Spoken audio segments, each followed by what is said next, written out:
We represent G-E-R-R-A. What else? What else? A-F-R-I-C. Come on, come on, come on. A-F-R-I-C. Just let's go. So let's dance now. It is my turn. Just won't work you out. I am ready for your action. Just won't work you out. You should cut off all distraction. It's all on you now. And just give me some reaction. Just won't work you out. I like the way you move. Good afternoon and welcome to Rubbin Minds. I'm Bemileke Oscar Onyison. 19 today in the month of February, and of course we're kicking off right after the exchange of gifts and the Valentine fever. Well, it's still the month of love, but has love been going around in the country? That is what we're here to find. A lot of things to talk about today. Free Audu campaign, hashtag Audu my career. I'm sure if you're on social media, you know about this. Trended for about 24 hours when he was picked up, talking about the CEO of Chocolate City, who's also very vocal. He sent out some tweets, apologized for them, and then he was picked up by the police. We'll talk more about that again. The xenophobic attacks, not too much love being shown to Nigerians in South Africa. Burning of churches, of businesses. We've heard a lot about them in the past, but it seems to be escalating. What is the reason for this? We'll talk about that as well. And of course, phasing out of the yellow buses. Lagos State looking at introducing 2,000 new buses by the end of the year. What is the implication of that on our conductors, our Okada riders, and on the over 2 million vehicles that plow the streets of Lagos on a daily basis? We'll talk about that. If you're into fashion, we have something in store for you. We have a fashion icon in the studio with us. We'll be talking about how fashion and the business of fashion can make things move in Nigeria. All that and much more coming up right here on Rubbin Minds. Thanks for joining us once again. I do have a guest in the studio with us. He is a regular, he's a lawyer, and he has his views on some of the topics today. He goes by the name of Wale Oshunde. How are you doing, Oshunde? Thank you very much. Mr. Oshunde. Good to see you. How are you? Very well. Thank you deserve a handshake. Nice to meet you. Welcome to the new year. Nice. Thank you so much. How was Valentine for you? Oh, well, I don't think I really believe in the concept, but I mean, it was just a normal day. But if someone gave you something, you wouldn't turn it down? Oh, well, I think my wife prepared good meal for me. Okay, I'm not going to talk about the other room, so we'll just move on from there. Let's kick off with Free Audu campaign. It dominated the social media in the last 24 hours. He put out a tweet. Information was incorrect. He apologized for it, and then was summoned from Lagos to KD or Kaduna. And of course, he's been free.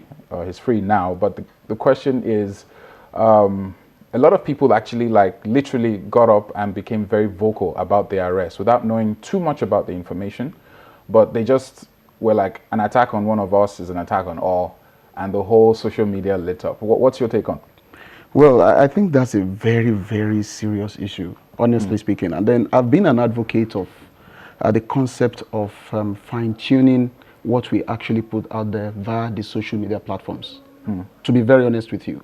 I think we should be very objective on this very matter. I like to take it from this angle. One, somebody actually had an information from somebody, his domestic staff, maybe his driver or his gateman or something like that, in a volatile area, very sensitive area such as Kaduna. And then you did not even verify it. You just went online, you grabbed your phone, and then you tweeted something about it. Trust me, you see, that's a very serious issue. Yeah. And then I even read, via social media platforms, particularly Twitter, that the governor got to know about it before he tweeted that thing. And then the governor said, no, come on, you should not let this go out there. But he did not allow that, to happen. And then he still went ahead to tweet that thing. I read that. I do not know about it. Exactly. So, we also have to be very careful. But, I think the lesson is that we should be very mindful and careful, before we even go ahead to tweet or to write anything on Facebook and all that. Because right about now, we have a lot of inciting stories that people just fly all about, particularly from the political departments. They just write stuff against some other people, and then religion as well. If you look at what we are doing to ourselves in this country, particularly in the lines of religion, ethnicity, and all of this stuff, then that we have to be extremely careful with the way we actually go or online to post But things. taking the lesson from this Audu's experience or incident, some of the opinion that the promptness in which the government reacted should also be channeled towards the culprits when you talk about the herdsmen and all the issues that are happening. I'm well aware that there is a panel that has been set up by the governor that is looking into a lot of these things. But a number of tweets, if you read a couple of the tweets, were of the opinion that, look, he's not really, yes, he might have erred, but does it warrant actually just picking him up? Would you do that to every single person who sends in a wrong tweet? Should the energy be in that direction? Why shouldn't it be in the direction of actually trying to curb the killings in the north? Well, I want to see it in a very different, a perspective, to be very honest with you. I think the police actually arrested him on Friday, and then he was released on Saturday. For me, I want to see that as a form of deterrent to other people. Okay. That, excuse me, before you actually Put stuff out. put stuff out there, you should verify the authenticity, or you should be very sure that what you are putting out there is correct to the best of your knowledge, and then you can defend all of these things at any point in time when you are called to actually defend all of these things. So, and then now he had apologized. I think that is another very fantastic move that we must talk about.